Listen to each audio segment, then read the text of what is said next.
Alright, so there's basically two concepts that you want to think about when you're packing up your stuff. The first is that you want your heavy stuff closer to your back. The second is that you want to try to organize your pack in a way that the stuff that you're not going to need for a while is going to probably go towards the bottom, and the stuff that you're going to use more frequently or in the near future towards the top. Something that I like to do is I pack my stuff the same way every time, and this allows me to be able to at night reach my hand in and I know exactly where my stuff's going to be. So when I'm going through this, I'll kind of tell you like how I pack it. Some of the stuff that I'm not going to be putting in here today is obviously my food, and I'm not going to be filling up any of my water, but I think it's important, and I'll talk about like where your water should go, where your sleeping stuff should go, maps, also all of that stuff. So yeah, the first thing that I'm going to put in there is going to be my sleeping bag. So this is my baby sack and my sleeping bag in a compression sack, and what I like to do is just put this on the bottom, and I personally go for the left side. So left side as I'm putting it in. Next is I'll take my Poncho Liner, if that's coming out with me. And like I was saying earlier, like I work in the jungle a lot, so normally this would be coupled with my tarp and would be the only thing I'm taking. I wouldn't be taking a sleeping system, but since I was just in the mountains, I was bringing my sleeping bag and leaving the Poncho Liner. So do they both have to go out? I don't know. How warm do you want to be when you're sleeping at night? It's a nice to have. I don't think it's a need to have, because I also have all my warming layers, right? So, you know, it's not much, but like this plus everything else, like, you know, it's a little bit of weight, and also it takes up, like, this is as much as I can compress it. It takes up some space, right? Alright, then I'm gonna start doing like most of my warm weather clothing and stuff like that, or for the cold nights. Little disclosure, so when I'm going out for work, and this is how it gets a little bit different from the military, like I was saying earlier with I'm usually carrying stuff for other people too. A lot of people would say like, hey, why are you gonna leave your warming layers like lower, like one of the first things in your bag? When we're going out to do a job, so the priority isn't so much all this sustainment stuff.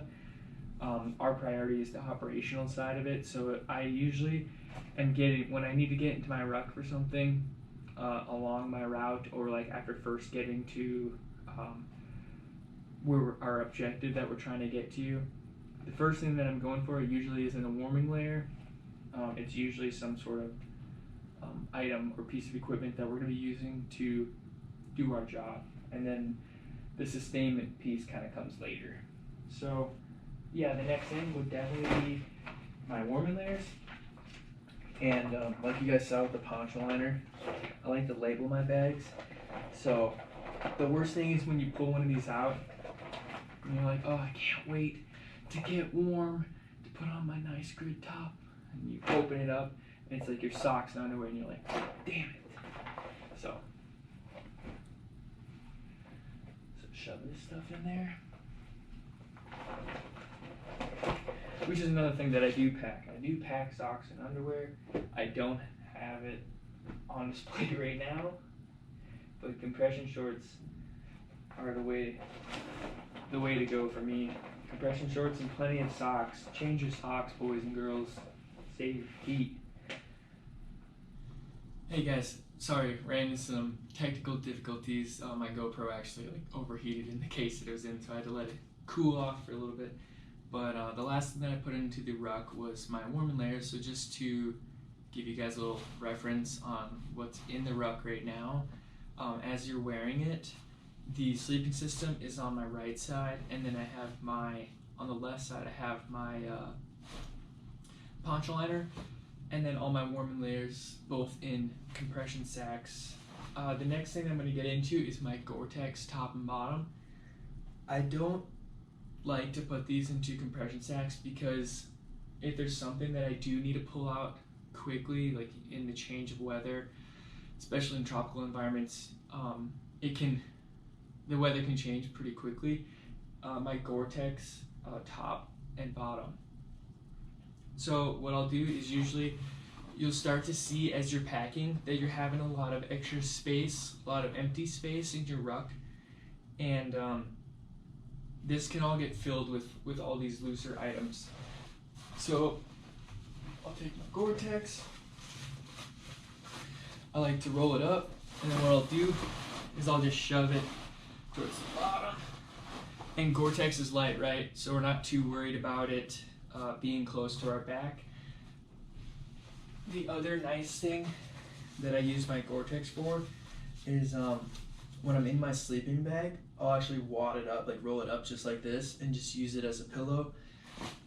It's one less thing that I need to pack out is a pillow. That's like a nice to have, definitely not a need to have. And then once I get both of those in there, I'll throw my tarp in. Again, this does not need to be waterproofed. And there's kind of two methods that I've seen that people pack their tarps with. One method is to take your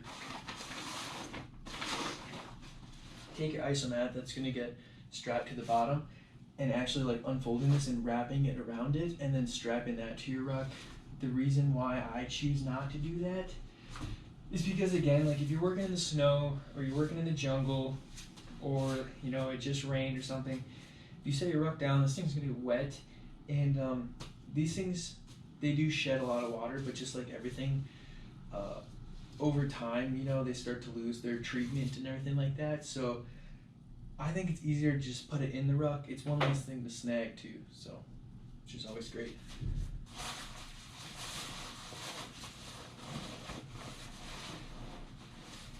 And we're just stuffing it to try to fill all that space.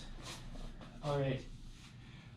The next on my list of like the not so important is going to be these extra waterproofing bags. What's nice about these big ones is that you can put basically everything that I've been packing can go inside this, and then can all get compressed down.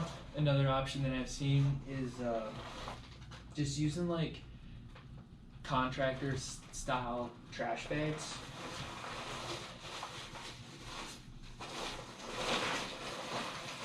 Stick that.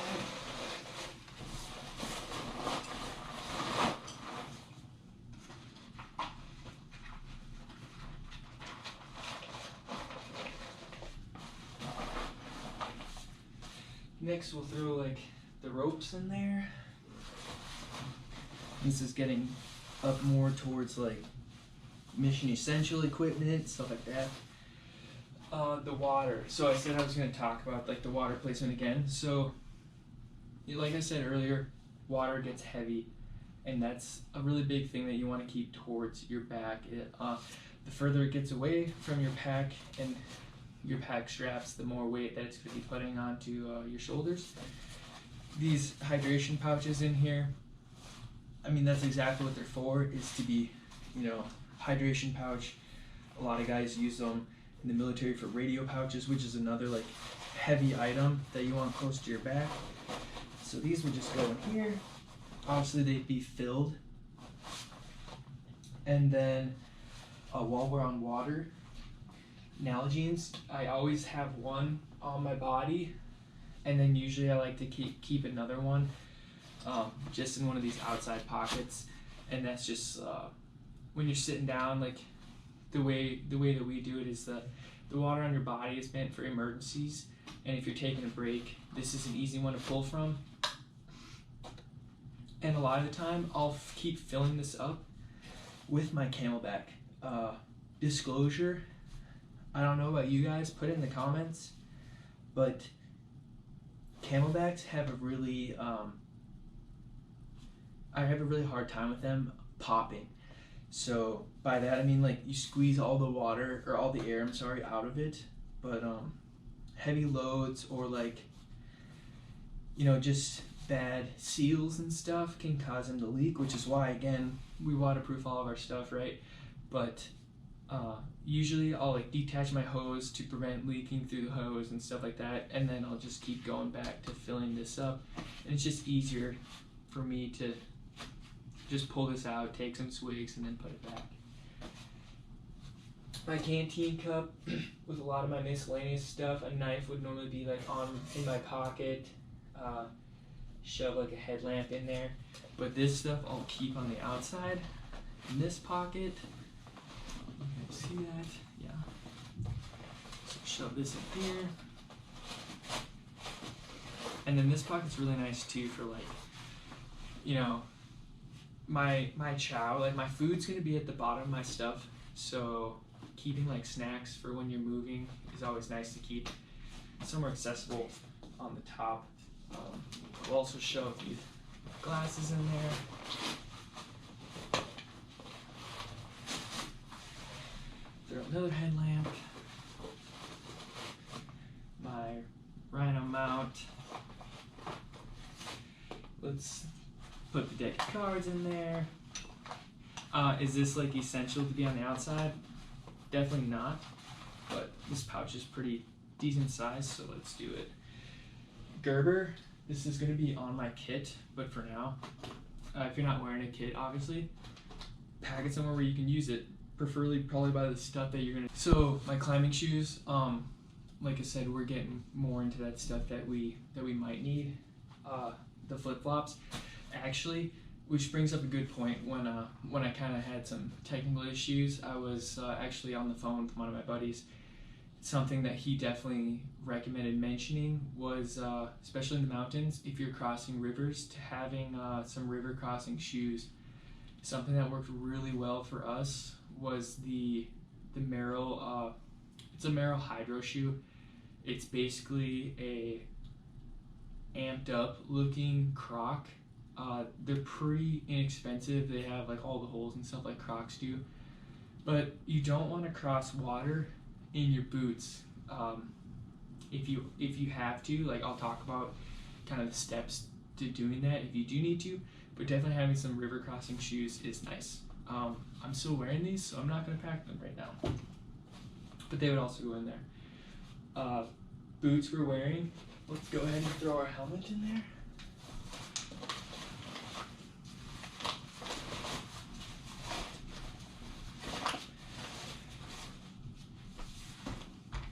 If I'm not wearing my IFAC, like I was saying earlier, that clips on to actually my chest rig, that's going to go in here too. A little bit more important, you definitely want that easily accessible, so we're going to put that towards the top. And then map and protractor, I like to keep in my head flap. It's not going to get crushed as easily, and then it's also like, it's more accessible. If you're stopping to do like a map study or something like that. Additionally, up in the top pouch, top flap, I'm going to throw in all my reports, my note-taking gear, and all that stuff. Neck gaiter, just plop in here. And my comfort item, my sitting pad, is also going to probably go in my hydration pouch. And then everything else is pretty much going on the outside. So we'll cinch this up. And like a big thing with packs, you guys, is managing the straps and getting this thing as tight as possible. Like the worst thing that you can have other than poorly packed is like poorly strapped down. You want this guy to be tight, and so when you're, especially if you're moving and you're having to move a little bit fast or like downhill or anything like that, you don't want this thing like penduluming. You don't want this thing swinging on your back, all right? So we tighten it down. There's a reason why there's 1,000 straps on the outside of Rucks. That's to make it as tight as you can.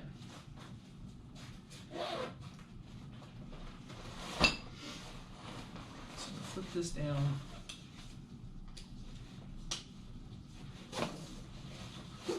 The other thing too is like a lot of packs, they come with the means to like tie up all of these loose ends. Like on here, there's a lot of like Velcro straps and stuff like that. The only thing worse than having a loose Ruck is having probably one that snags and everything, because it's got more tassels hanging off of it than my little sister's bike as a kid.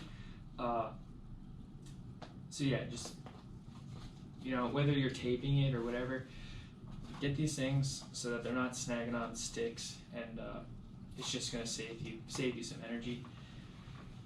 Take my isomat. This is going to go towards the bottom.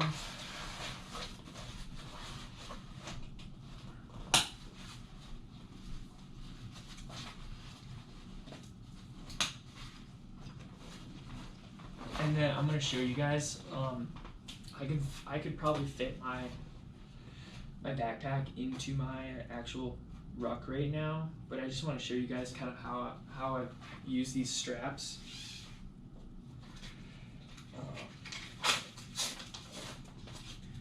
So this is not a mystery wrench backpack, so it doesn't exactly attach to this seamlessly as I would hope. So these straps come in handy. Just loop these through, and what I'm doing is I'm looping it through the hard point here of the carrying handle, and then some just like molly loops. 1 and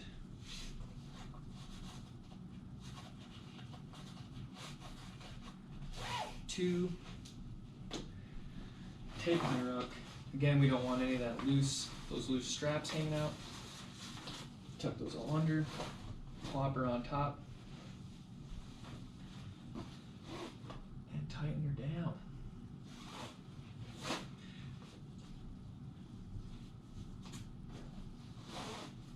And then again, just making sure that we're tightening up all these straps. I'm gonna save you guys the time, but I would just loop these through and then tie some overhands in it, making sure that I'm collecting up all of this extra line. And then the stuff that I'm wearing, we'll take the batteries, put them in an extra pouch on the outside, especially like cold environments and stuff like that. Your stuff is going to be draining battery twice as fast as in a warmer climate. So just always having the batteries accessible is good. If you guys have ever taken a GoPro into a cold environment, like you turn on once and it's at 100%, you turn on a second time and it's at 6. So it's just the battery in the cold. It's pretty much how all things work in the cold environment. So just being conscious of that. So the last thing I'll talk about, going back to crossing water in boots, you don't want your feet to be wet, especially for a long time. Not only is it like a huge morale kick in the butt for your PMA, but it can be really prolonged. Like wet feet can lead to the early signs of like immersion, like trench foot and stuff like that. So recommendation, if you do ever have to cross in your boots, is to cross. Once you cross, take your insole out. Take your insole out of your boot. Change your socks, put your boots back on, and then leaving your socks on the outside of your pack to be able to dry, as well as your insoles. And then, you know, maybe in an hour, change your socks again while your boots are beginning to dry. Your socks are drying, and then maybe after the second or third hour, putting those insoles back in with a fresh pair of socks. And just as you're replacing those socks, put them on the outside of your Ruck to be able to dry in the sunlight, especially in the mountains. Like, you'll be surprised how dry, like how quickly your stuff can dry. Alright guys, so it was a long video. I hope you guys got a lot out of that. That was basically how I pack my ruck. I pack it the same every time. I think it's a good habit to get into. And it's just one of those things that building good habits just speeds things up, especially in adverse conditions and environments and things like that. If you like this video, please give it a thumbs up, subscribe. This is the type of videos that you're going to be seeing on my channel.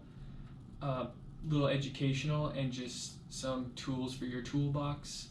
And I hope you guys tune in to the next one. See ya.